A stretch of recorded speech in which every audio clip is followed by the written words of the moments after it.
When I graduated, I was not well prepared to work in stroke rehabilitation. I had learned about compensatory dressing and cooking techniques, a little about facilitation techniques, and equipment to prescribe, such as a rocker knife, but really very little else. Today, our national guidelines and employers expect much more of occupational therapists and physiotherapists. We are expected to provide evidence-based, task-specific upper limb retraining, in addition to other intervention. We know that improving upper limb outcomes can enable people to participate in their chosen occupations. It's an important part of rehabilitation. Today I'm going to highlight changes that have occurred since I graduated in research and knowledge, which I think should be informing university curricula and continuing education programs. My messages are aimed at clinicians, at students, at managers who supervise and employ new graduates, and educators responsible for university content. I have 10 key points and take-home messages. In addition to being an occupational therapist, I would like to have become a movement scientist earlier in my training and learned how to analyze and train movement problems much better. That role requires a good understanding of the muscles of the hand and the arm, applied anatomy and basic biomechanics. I also didn't have efficient methods of analysing tasks like handwriting in a systematic way. We can do that much better today with video technology on our smartphones and tablets. It's also time now to move our focus from spasticity and focus much more on reducing impairments that concern stroke survivors. By that I mean loss of strength, muscle weakness, loss of sensation in coordination. I also wish I'd been a better coach earlier in my career, learned to use goals to motivate stroke survivors during their sessions, and to be able to give concise instructions and feedback. Also, it's helpful to be able to establish independent and semi-supervised practice instead of doing things to people. That allows stroke survivors to take control of their recovery and practice outside of therapy much early in their hospital stay. Finally, I would like to have known and understood much more about evidence-based practice and learned the skills and knowledge required to read and understand research in published papers. Being a movement science requires knowledge of anatomy and biomechanics, as I've mentioned, factors that influence movement such as gravity, and also an understanding of how we learn motor skills, neuroplasticity and task-specific training. The 1987 textbook by Janet Carr, Roberta Shepherd and colleagues was a major discovery for me in the 1980s when I arrived in Australia, along with some of the other books by Carr and Shepherd. I also learned a lot in that period of time from my physiotherapy colleagues who were reading and applying research about movement rehabilitation much earlier than we were in occupational therapy. Now that's not surprising because movement rehabilitation is core business for physiotherapists. Clearly, Janet Carr and Roberta Shepherd were ahead of their time writing about task-specific training all those years ago. Knowledge of anatomy is central to good analysis and retraining. I do remember learning these muscles, and perhaps you do for your anatomy viva. These are the large muscles that help transport our humerus forwards against gravity during reaching. I don't remember learning much about the external rotator muscles, which is surprising because they are so important and they're often weak after a stroke. Loss of external rotation is often associated or is associated with shoulder pain, which can become a chronic problem if it's not addressed early. We know that it's possible to help prevent pain by targeting external rotation with task-specific training and electrical stimulation. These are the muscles that help rotate our humerus laterally so that we can move our hand accurately towards a glass. Forward flexion, which you can see in the top photograph, is not enough for successful reaching. We also need external rotation. If you look at the bottom three photographs, you can see the process of moving from rest in internal rotation into external rotation as the humerus rotates outwards and the hand is transported accurately to the glass. I don't remember learning about the importance of thumb abductor muscles and the interosseous muscles for reaching. In particular, their role in helping to pre-shape the hand during reaching. Together, these muscles help to open and shape the hand. Here you can see the small muscles of the hand. The interosseous muscles of the hand and the lumbricals are shown here. I don't remember learning much about how they were important and why they were important for helping people to write and use cutlery again. I've mentioned biomechanics already, an area of study that's slowly being removed from quite a few occupational therapy university programs, and I don't think I was taught much about biomechanics at all. Gravity is one of the forces that influences movement, and we also need to understand what we're seeing when someone reaches, the joint displacements, the trajectory of the hand and the arm during reaching, or the kinematics, which we can practice. We can improve our observational skills using video. And for the occupational therapists who are listening, although our practice models and our theory often refer to biomechanical and physical components, they don't typically delve into the movement analysis that we really need, much beyond loss of range of movement and strength. So in summary, to be a movement scientist, we need to start by observing a person reaching for an object, give them a goal, hypothesize about the causes of observed movement differences, think about which muscles might be weak, which muscles are not contracting, and then generate a movement hypothesis about which intervention to use for the particular movement problem. For example, task-specific training and electrical stimulation to address a weak anterior deltoid muscle. Here's an example of a man trying to pick up a fork. He's not able to achieve the goal that I've set him. My hypothesis is that he has insufficient external rotation in his left shoulder to reach out to the left and has to use extra wrist and finger extension to reach as compensations. Furthermore, as he makes contact with the fork, he cannot accurately oppose his index finger and his thumb, causing the fork to spin. He overcompensates for weakness in his interossei and thumb opponents by flexing his thumb and long finger flexors. That's my hypothesis. Today we have access to advanced videotaping technology in our smartphones and tablets, and this technology is still remarkably underused in rehabilitation. I find video recordings like this particularly helpful for analysing complex skills, particularly slow motion video. New iPhones and iPads come with this option to make slow motion videos such as the one you see here. If you have a look now on your iPhone or your iPad, you'll see beside the video option that you have a slow motion option, unless you have an older device.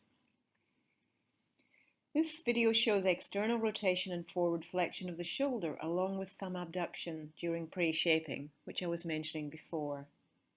The recording can be looped for repeat viewing. This next video was taken during a workshop and shows a lady who wanted to tie her hair in a ponytail. It took us quite a while to identify her movement problems. I hypothesized that her interossei muscles were weak, affecting opposition and her ability to grasp and hold the elastic. We were able to show this lady the video and get her to help us with the analysis. We could also video her practice and include instructions and feedback on her home video overnight. Here you can see additional problems using her dorsal, interossei and lumbrical muscles and thumb abductors. She's not able to hold the elastic open over her fingertips without it sliding up or slipping off. And the pen mark you can see on her thumb was used as part of our overnight practice.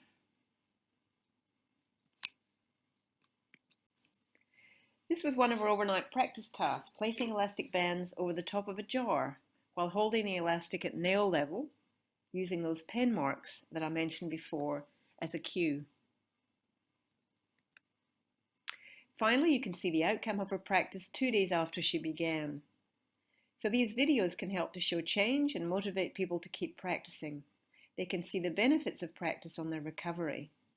And we can also record retrospectively the time taken to complete a task to show improvements in speed and dexterity. A fifth message, and a fact that I would like to have understood sooner, is that negative impairments, like spasticity, are a distractor from the more important impairments that worry stroke survivors. Positive impairments are those that appear as additions post-stroke. Reflexes, postures, what we used to call synergies, and spasticity. Negative impairments, on the other hand, are those losses, loss of strength, loss of sensation, loss of coordination, the problems that cause stroke survivors most concern. We can do something to improve strength. We can do something to improve coordination and sensation. And these problems are associated with reduced hand function. But we don't know how to change muscle spasticity, so there's no point in us spending time on that particular impairment.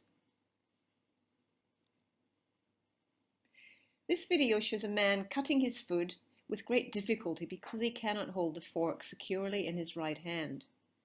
His problem is weakness, loss of strength in the finger flexors, loss of strength and coordination in his interossei and his lumbricals. We can target these problems with task-specific training. We can't do much about spasticity.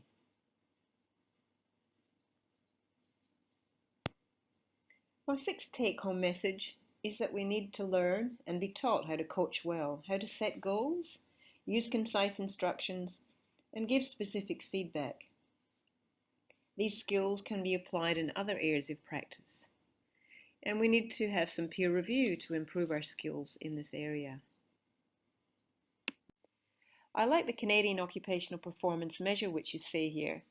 It does take a little bit of time to administer, up to an hour, but it's a very good replacement for other initial assessment procedures if you're wanting to learn what a person wants to be able to do with their affected arm and what their goals are. I also like the COPM because it forces us to sit and listen to stroke survivors for an extended period of time instead of telling them what we're going to do for them. Here I'm showing the goals of a man who participated in a 2-week constraint therapy program almost 4 years after his stroke in rural Queensland with an occupational therapist, Louise Massey. He had goals for his upper limb program that would not have arisen without an extended interview process. For example, in his role as a taxi driver, he wanted to tap along to music on the steering wheel, which he couldn't do at the time of starting the program. Effective coaching involves setting goals and immediate reaching targets within a therapy session. Not all goals have to be SMART goals. Having targets to reach for or move towards can increase effort. Instructions and feedback can be recorded on videos and on practice sheets. Measures of performance can demonstrate change over time and represent important feedback that motivate learners. I've shown examples so far of stroke survivors practicing without a therapist hanging off their arm, which is the model I used and was seeing in textbooks when I was younger. But we know that active participation is important for learning and that high repetitions and intensity of practice are associated with improved recovery. So we have to find ways for stroke survivors to practice on the ward and at home in our absence.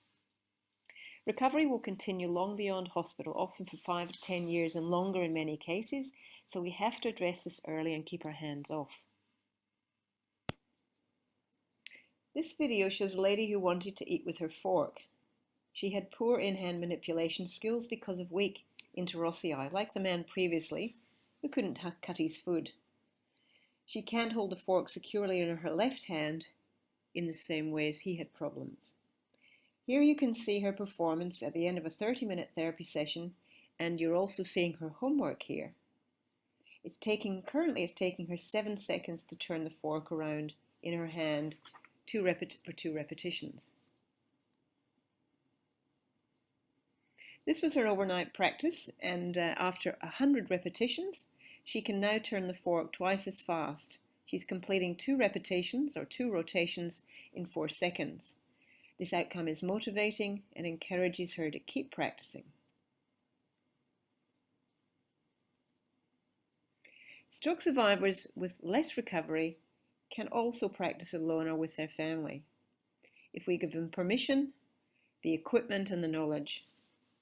And we need to teach family members how to be good coaches in the same way that we need to learn how to be good coaches with peer review and feedback.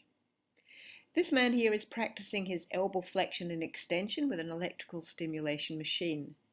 He has 2 sets of electrodes, one set on his biceps muscle and another on his triceps to help improve his reaching. He's also got a board that's on some cylinders to help reduce the amount of friction underneath as he tries to move his arm. His wife is able to help him set up the practice and acts as a coach. Ward and home practice are important for many reasons, not least of all because they give control and responsibility to the stroke survivors themselves and to their family, something we never used to do. Independent practice like this also increases the number of repetitions and changes people's brain and upper limb recovery.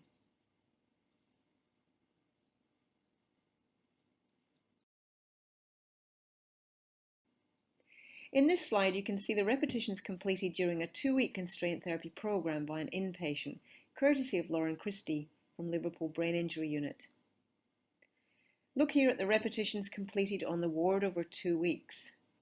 In the evening with help from nursing staff and family, and nearly 4,000 repetitions and 7 hours extra over 2 weeks, all contributing to his recovery. When I graduated, there was no such thing as evidence-based practice. It emerged as a word in the late 1990s. When I graduated, we learned from watching more experienced therapists, known as the apprenticeship model, and also known nowadays more as the experience-based practice compared to evidence-based practice. I didn't know about randomized controlled trials or systematic reviews or clinical guidelines. Most new graduates from universities today will learn how to search for and critically appraise studies. I've talked already about how much I learned from listening to rather than telling stroke survivors what to do. I also learned that from completing a PhD, where I had to interview and transcribe those interviews with people who'd had a brain injury. When we listen to and read about people's experiences, their goals, their priorities, we're being an evidence-based practitioner. If you remember, evidence-based practice involves using the best available evidence alongside patient values and preferences and our clinical reasoning. Sometimes stroke survivors may not want what we have to offer and what we think is best for them, just like we may not want to exercise or lose weight to improve our own health. Finally, to be an evidence-based clinician, manager, or educator in stroke rehabilitation, we all need to model leadership. So my final message is to be brave as a clinician, as a student, as a manager or educator. Be prepared to offer and teach effective therapies. Where no evidence of effect can be found or the evidence is weak, make sure you measure and report the outcomes of doing whatever you do. If you're a manager, seek new staff with these attributes. Look at their resume. What continuing education have they completed in recent years? What is their knowledge of national guidelines? And of course, courage is needed to stop using interventions that waste the time of stroke survivors and their families. In conclusion, I would like to have been a better therapist earlier in my career if I'd learned a number of things. And my advice to you is to try and follow this advice. First, be a movement scientist. Learn how to efficiently analyze and train movement, problems like handwriting, in a systematic way using video technology. Direct your attention towards muscle weakness, incoordination and loss of sensation, and turn your back on spasticity as the main problem. I'm not suggesting there's no such thing as spasticity, but it doesn't deserve to have as much time and attention in research and clinical practice, whereas weakness and loss of strength requires much more attention. I wish I'd been a better coach early in my career, and I would urge you to learn how to be a good coach and help stroke survivors to establish independent or semi-supervised practice so that they can take control of their recovery and practice early in their rehabilitation. So any therapist working in the acute hospital or rehabilitation settings, this is an important role for you and an important set of skills for you to have. Finally, I think learning how to be an evidence-based practitioner means you need skills and knowledge. You need to be able to read research.